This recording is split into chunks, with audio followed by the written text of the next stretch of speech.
Hoje vamos falar de um teste muito importante, rápido, prático, mas de um refinamento que você vai ter muitos dados qualitativos também do seu paciente.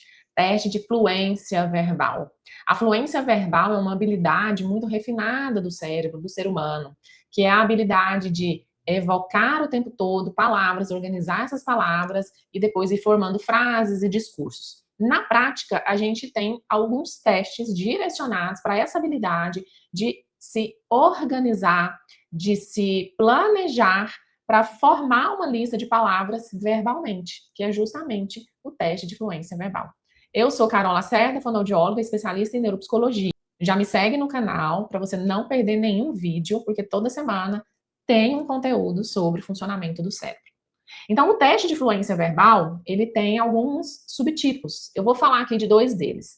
A fluência verbal fonêmica e a fluência verbal semântica, para te ajudar a entender como que você pode analisar isso do ponto de vista qualitativo e como essas informações são importantes para você construir um raciocínio clínico mais assertivo aí para atender seus pacientes. Vou falar aqui dos testes de fluência verbal, segundo Sonia Brook, que foi uma das primeiras aí estudiosas com os artigos publicados, e para ser mais sucinto e mais prático aí para vocês. Então, nos estudos da Sonia Brook, ela tem duas fluências, a semântica e a fonêmica. Na fluência verbal semântica, você tem que falar em nome de animais por 1 minuto. Na fluência verbal fonêmica, você vai dizer palavras que iniciem com a letra F, A e S. E você tem 1 minuto para dar para o paciente para cada uma dessas letras. E qual que é a grande questão? Voltando aqui para o substrato neural do cérebro, quando você está utilizando a fluência verbal fonêmica, você está recrutando regiões anteriores do cérebro, ou seja, o lobo frontal. Quando você está realizando o teste de fluência verbal semântica, você está utilizando recursos mais posteriores, ou seja, você está utilizando recursos mais temporais relacionados ao processamento semântico. Em ambos os casos, em ambas as fluências, você, obviamente, precisa de organizar, planejar, como que você vai iniciar essa fluência. Por isso que ele, ao contrário do que muitos pensam, ele é um teste de funções executivas, mas que tem uma carga de linguagem muito acentuada, justamente porque envolve evocação de palavras, então ele tem que lembrar dessas palavras, ele tem que saber que palavras são essas que ele está dizendo. E aí, como que você analisa, né, nesse teste? Então, vamos pensar aqui, no teste de fluência verbal semântica, você vai orientar o paciente a falar nome de animais em 1 minuto. Então, ele não pode falar nome próprio, ele não pode falar nome de cidade, então ele tem que falar nome de animais. Então, o cronômetro ali vai correr, você vai explicar para ele, e ele vai ter que falar o máximo de palavras que ele conseguir neste intervalo de 1 minuto. Então, é um teste super rápido, super prático, você precisa aí de um gravador e depois de um papel, uma caneta, para fazer a transcrição dessas palavras. Quando você faz a transcrição dessas palavras, você vai analisar essa fluência, você não vai analisar só quantas palavras que ele disse, mas você vai observar qual foi o comportamento cognitivo que ele utilizou para conseguir evocar todos os animais, por exemplo, dessa fluência. Quais são, então, essas cargas cognitivas, né? O que observar? Você vai observar qual foi a categoria semântica que ele iniciou, quantas categorias semânticas ele passou nesse intervalo de 1 minuto, o que isso quer dizer na prática? Às vezes ele começou falando o nome de animais domésticos, depois ele passou a falar nome de animais que voam. Aí ele voltou lá para animais domésticos, depois ele passou para animais, por exemplo, lá da fazenda, porque às vezes é um paciente lá da fazenda, ou às vezes é uma criança que buscar, às vezes, palavras que é ali do convívio, que ele tem mais frequência, que ele costuma lidar com aquilo ali. Então, tudo isso são pontos importantes. Então, você tem as categorias. Então, você tem a categoria maior, que é animais, que é o grande guarda-chuva, e na fluência, então, quando ele vai dizendo as palavras, o que ele faz? Ele vai nas subcategorias.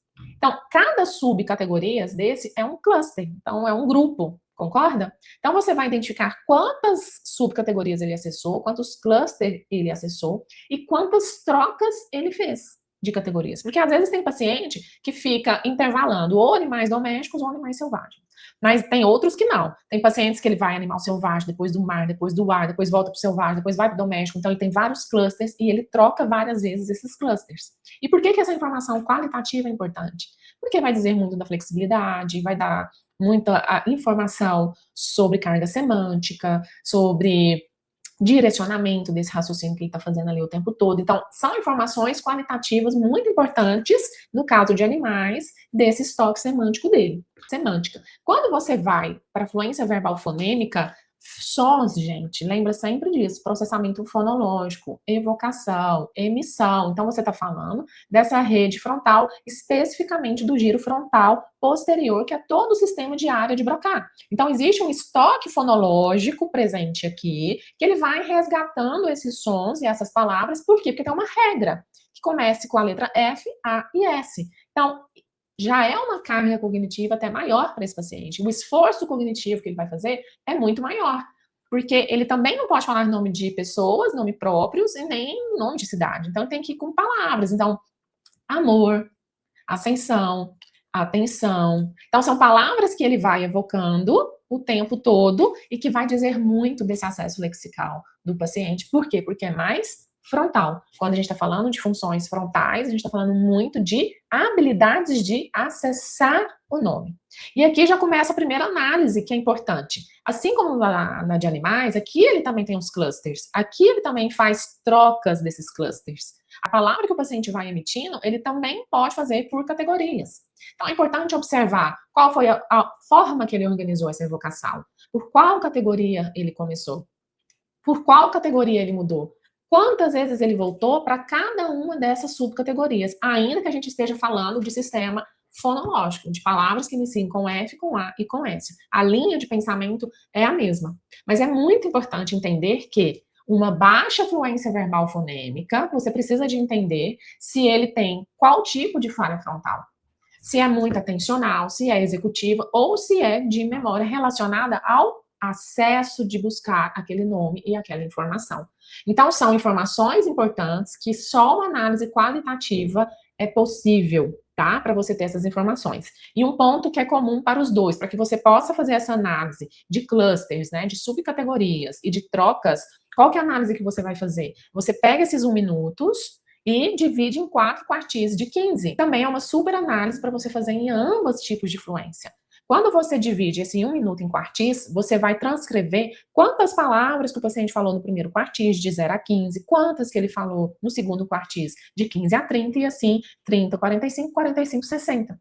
Por quê? Tem muitos casos de o paciente ter um output verbal muito grande nos primeiros segundos, né? Isso a gente vê principalmente em criança, então ela quer lá falar, vai falando, vai falando, vai falando, e ela vai reduzindo a quantidade de palavras ao longo desses quartis. Em contrapartida, por exemplo, dando um exemplo de criança também, às vezes ela tem uma velocidade do processo da informação mais lentificado, mais lento, ela vai rateando ali, digamos assim, nos primeiros segundos, mas depois ela tem um output verbal melhor nos últimos quartis. Então, são todos elementos que você precisa de quê?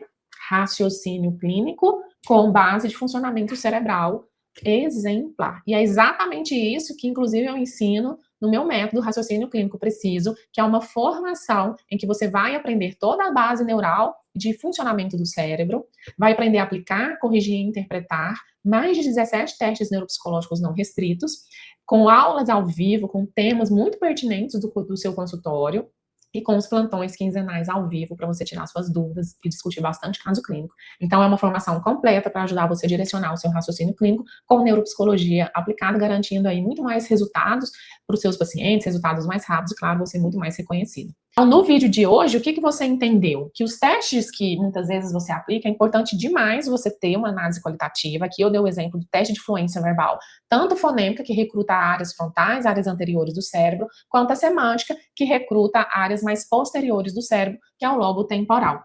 Se você gostou desse vídeo, já curte, já compartilha, deixa o seu comentário, a sua dúvida aqui logo abaixo, que eu vou ter o maior prazer de te responder. E se inscreva no canal para você receber todos os vídeos que eu coloco aqui semanalmente sobre o funcionamento do cérebro. E até o próximo vídeo.